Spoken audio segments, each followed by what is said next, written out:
Olá, meus amigos, muito bom dia. Que o Espírito Santo me dê as palavras que venham ao encontro da sua necessidade, que você venha compreendê-las de forma tal que a sua vida venha mudar completamente, se transformar em uma nova criatura, porque é isso que a palavra de Deus faz. Você sabe que a palavra de Deus é vida. A palavra de Deus é essencialmente vida. Onde ela cai, ela gera vidas novas, como o brotinho de uma semente, tá bom? É isso que eu peço que o Espírito Santo venha fazer neste momento na sua vida.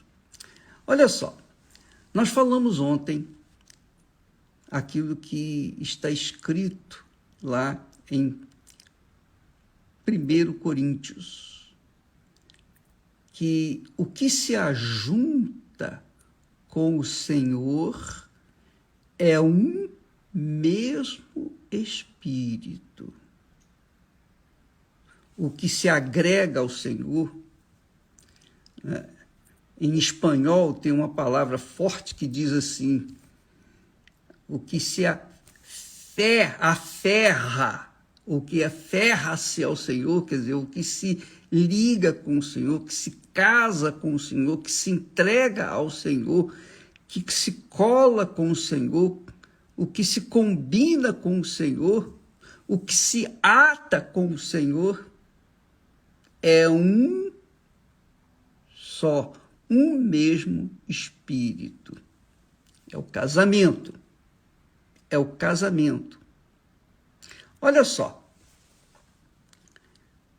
Nós temos aqui no texto sagrado que Deus, você vai entender a química do que significa se ajuntar com o Senhor, ou o que significa se ajuntar com uma meretriz ou com qualquer outra pessoa que não seja no sagrado matrimônio.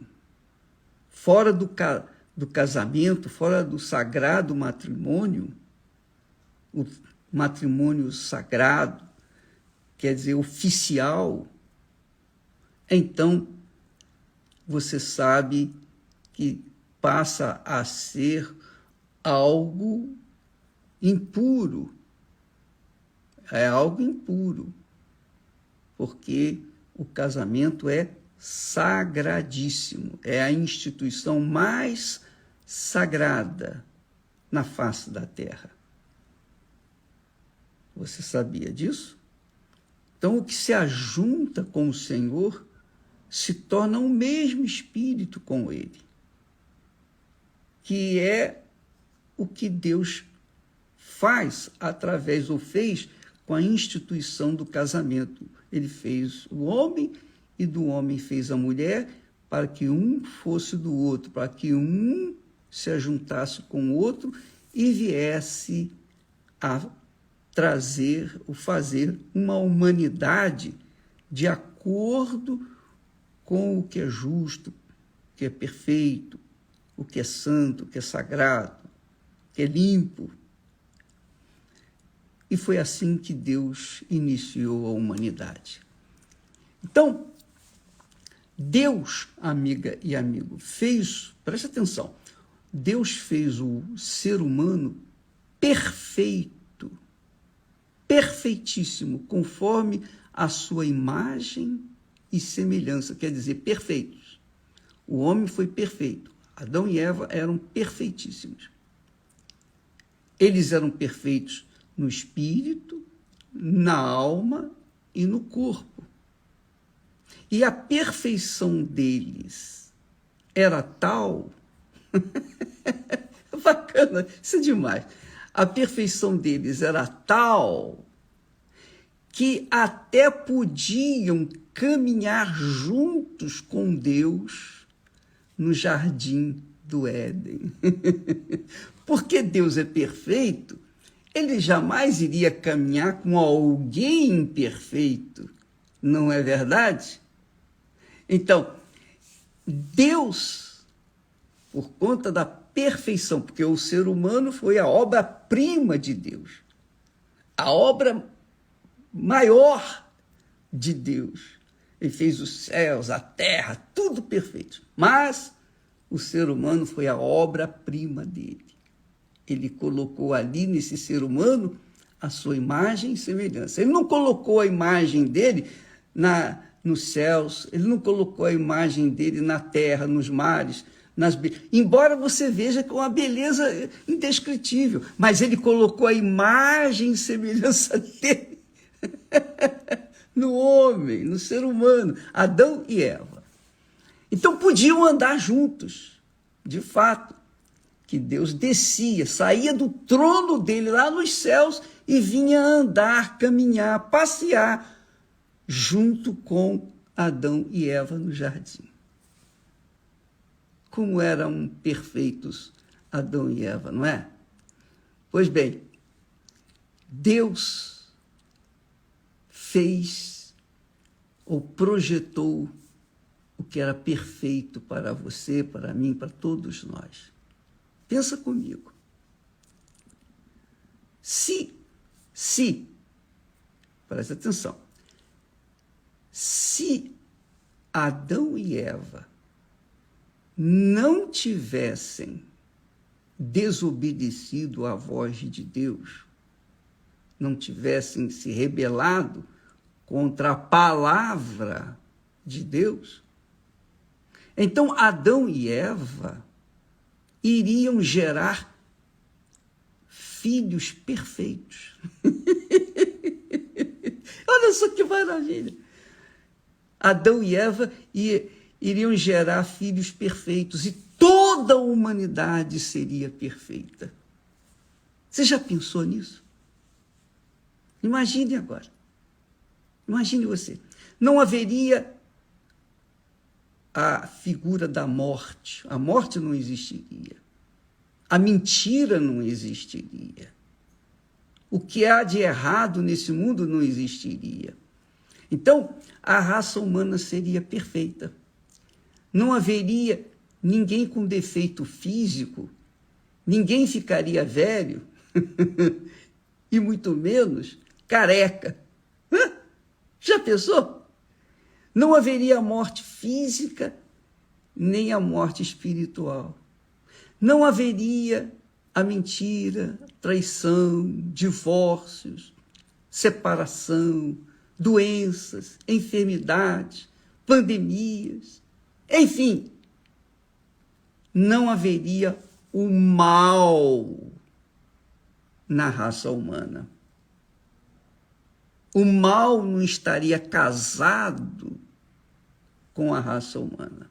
Só o bem, só Deus. Talvez você diga, poxa, você está rindo de tanta desgraça que está... Não estou rindo da desgraça, estou rindo de como seria. Eu posso viajar no tempo, lá atrás, na minha imaginação, você também. Nós podemos viajar lá no princípio da criação. Imagine Deus passeando com Adão e Eva. Imagine. Pela viração do dia, Deus passeava no jardim do Éden.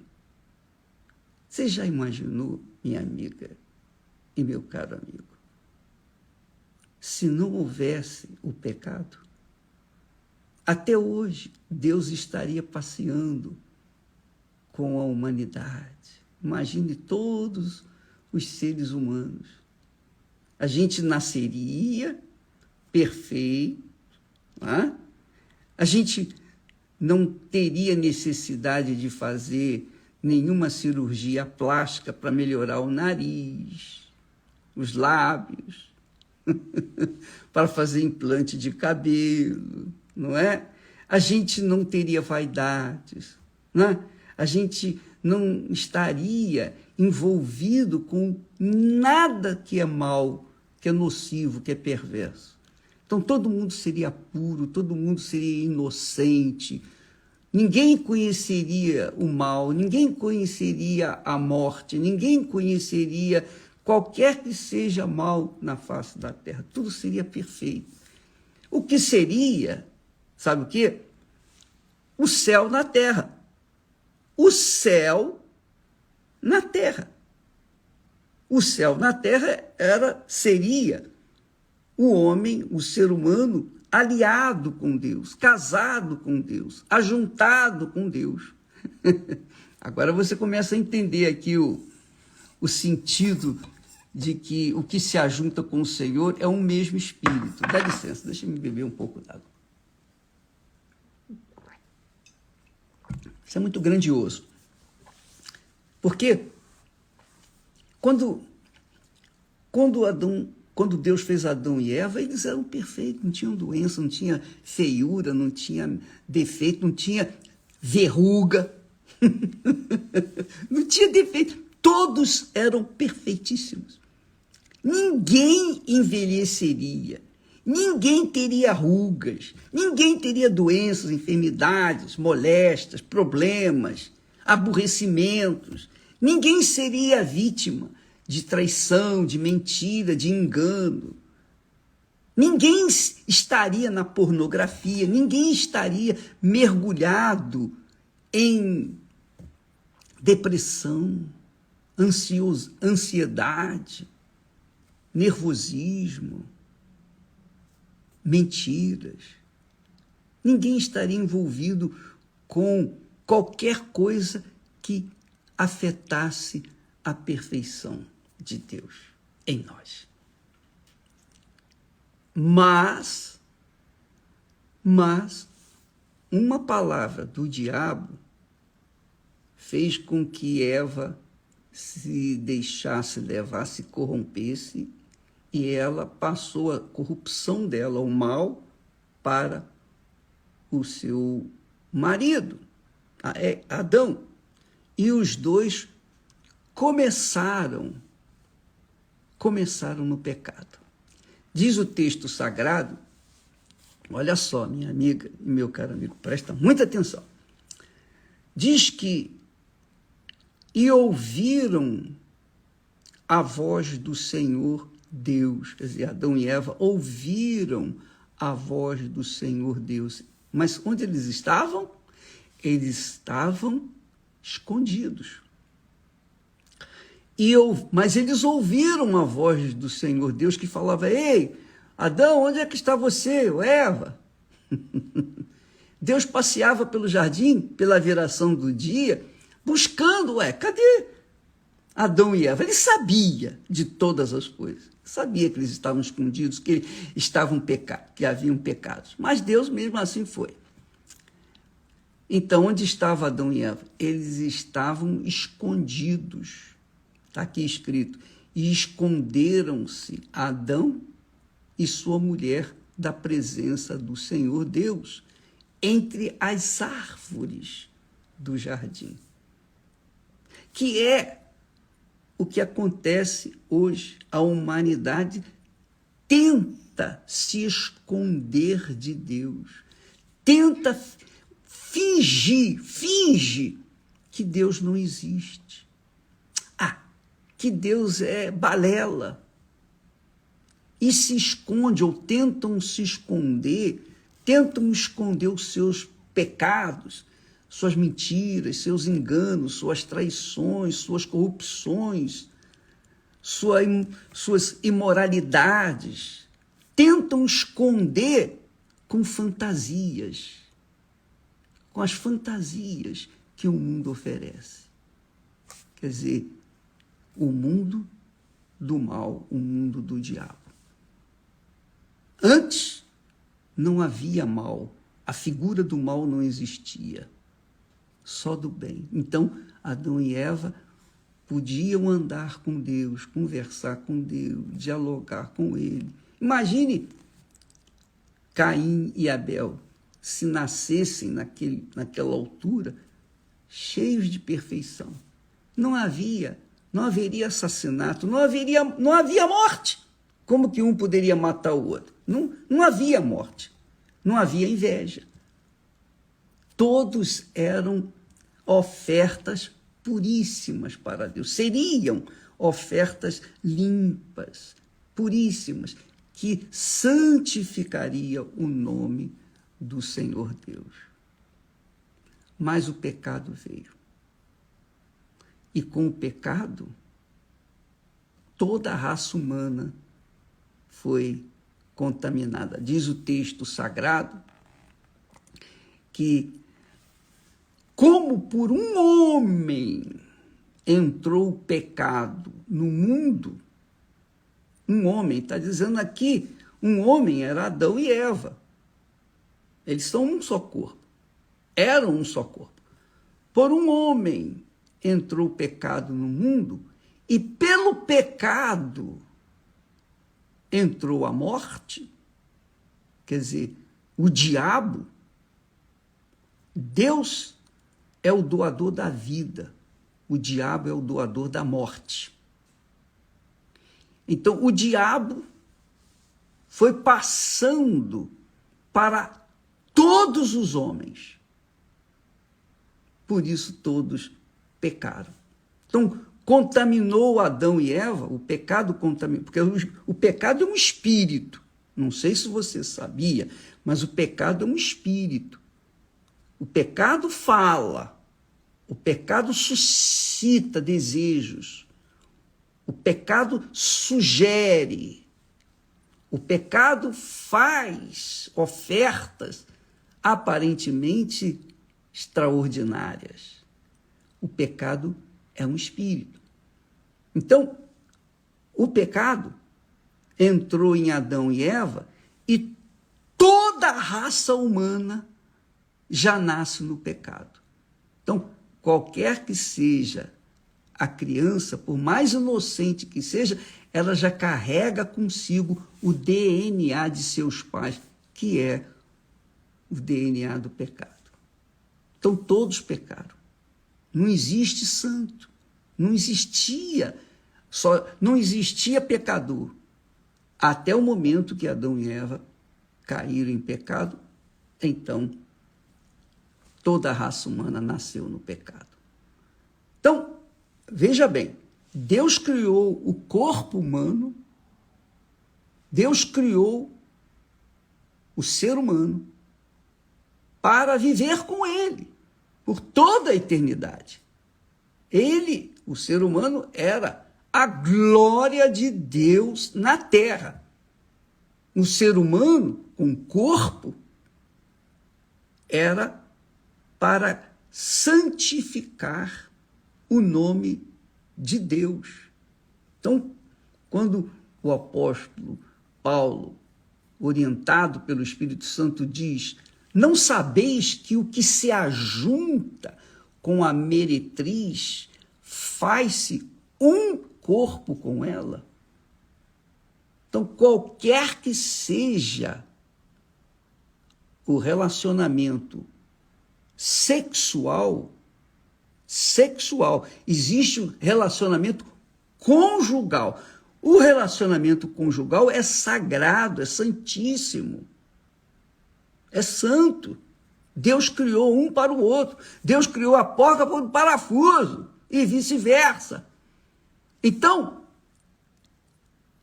quando o sexo é conjugal, então isso aí é sagrado, Deus abençoa. Quando o sexo é extraconjugal, então se torna o quê? Se torna, como diz o texto, que é fornicação. Fornicar é a pessoa ter sexo aleatório, como se fossem animais, como se fosse animal. Animal não tem regra, não tem disciplina, não tem ordem, não tem justiça. Animal é irracional. Tem alma, mas não tem espírito. Mas o homem tem alma, tem espírito. O espírito é a inteligência que dá direção para a sua alma andar de acordo com a palavra de Deus. Então, Deus criou o homem para ser a sua imagem e semelhança por toda a eternidade. Não foi para morrer. Não foi para morrer.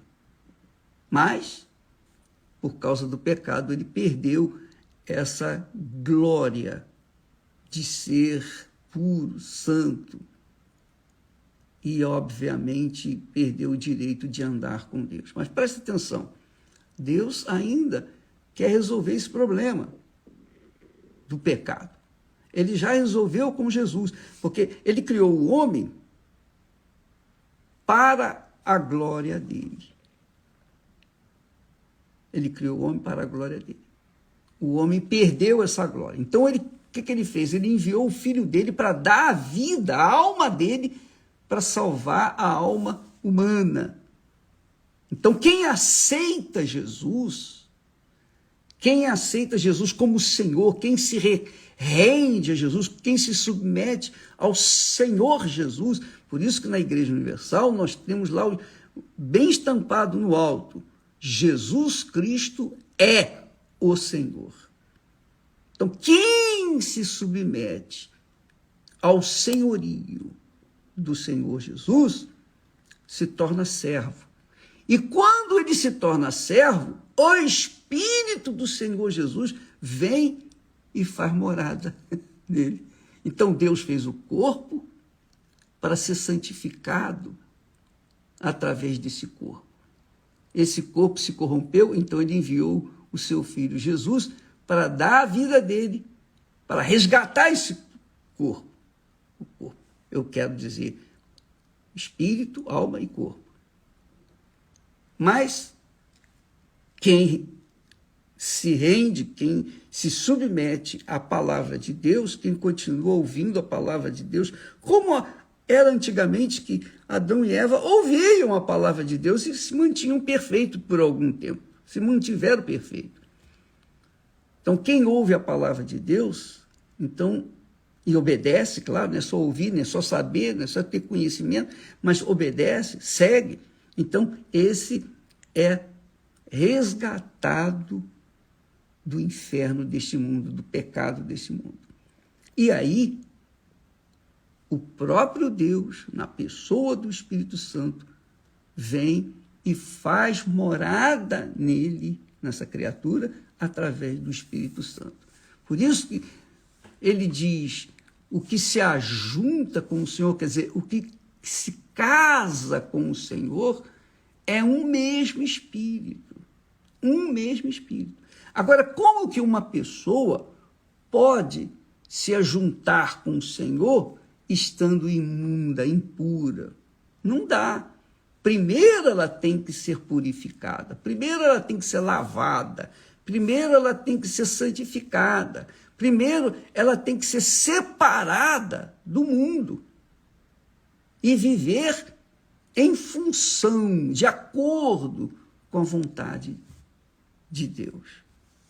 Então você que está perdida, escondendo-se de Deus, fugindo de Deus, Ele está chamando você. E só você pode decidir o seu destino. Porque Deus deu a você autoridade, Ele deu a você poder para decidir o destino da sua alma. Só você pode dizer, eu quero, e eu vou pagar o preço. Eu vou virar as costas para o mundo e seguir a voz do meu Senhor. Quando você toma uma decisão determinada, quando você determina entregar a sua vida para Jesus, então o Espírito Santo vem e faz o resto. Ele lava você, ele purifica, para então fazer morada em você e você se tornar a morada do Altíssimo, o templo de Deus, o altar do Altíssimo. Então, amiga e amigo, só você pode decidir o seu destino. Porque Adão e Eva pecaram, nós não podemos ficar colocando a culpa em Adão e Eva e ficar pensando, não, mas isso aí não é justo, não é certo. Eles pecaram e eu que estou pagando o pato? Não tem isso. Eles pecaram, mas os seus pais pecaram também. E depois que você nasceu, nós nascemos, nós pecamos. É ou não é? Quem é que pode dizer, eu nunca pequei? Não tem. Então, todos pecaram. Todos nasceram no pecado. É claro que quando a criança inocente morre, ela vai direto para Deus porque ela não teve a oportunidade de conhecer a verdade e se libertar. Ela não teve a oportunidade de decidir o que é certo para a vida dela. Então, ela, por conta dessa inocência, ela é salva. Então, criança que morre precocemente, ela já é salva. Não importa se os seus pais são da igreja ou religião, qualquer que seja a religião, qualquer que seja a profissão de fé de seus pais, qualquer que seja o seu pecado, não importa. Enquanto a criança é inocente, pura, ela está salva. Mas depois que ela entra na idade da razão, que ela tem conhecimento do que é certo e é errado, aí já perde a inocência e aí elas têm que ser salvas, elas têm que entregar a vida para Jesus para serem salvas. Então, entendeu? Então, veja que o que se ajunta com o Senhor é o mesmo Espírito, com Deus. Volta àquela condição anterior, antes do pecado, porque Deus faz morada naquela criatura. Agora, se a pessoa usa o seu corpo para se ajuntar com quem quer que seja, fora do sagrado matrimônio, de acordo com o que está escrito na Sagrada Escritura, porque deixará o homem a seu pai e sua mãe e se unirá com a sua esposa, e os dois serão um só corpo. A mesma coisa, quando o ser humano deixa o pecado e se casa com o Senhor Jesus, isto é, se alia, faz aliança, pacto com o Senhor Jesus, então o Espírito Santo vem e cola ela com o seu filho Jesus. Ele passa a fazer morada dentro dela e ela se torna uma criatura de Deus. E aí, quando isso acontece, ela sabe. Não precisa ninguém dizer para ela, você é de Deus ou você não é. O diabo pode dizer, você é de Deus, você não é de Deus. O diabo pode falar o que quiser, as pessoas podem falar o que quiser, não importa. Quando a pessoa recebe o Espírito Santo confirma dentro dela que ela é e acabou. Ela não tem a mínima dúvida, nenhuma dúvida, zero. Ela vive em paz consigo mesmo e, sobretudo, com Deus. Entendeu, minha amiga e meu caro amigo? A sua vida depende de você, depende da sua cabeça, do seu espírito. Deus nos deu o espírito para pensar, raciocinar, pesar, para que nós possamos, então, chegar à conclusão certa, escolher certo, de forma certa. Aí sim, quando escolhemos de acordo com a palavra dele, com o Espírito dele, então o Espírito Santo se une conosco, ou nós nos unimos com o Espírito e somos um só Espírito. Amanhã estaremos falando mais a esse respeito. Que Deus abençoe a todos e até lá em nome do Senhor Jesus. Amém.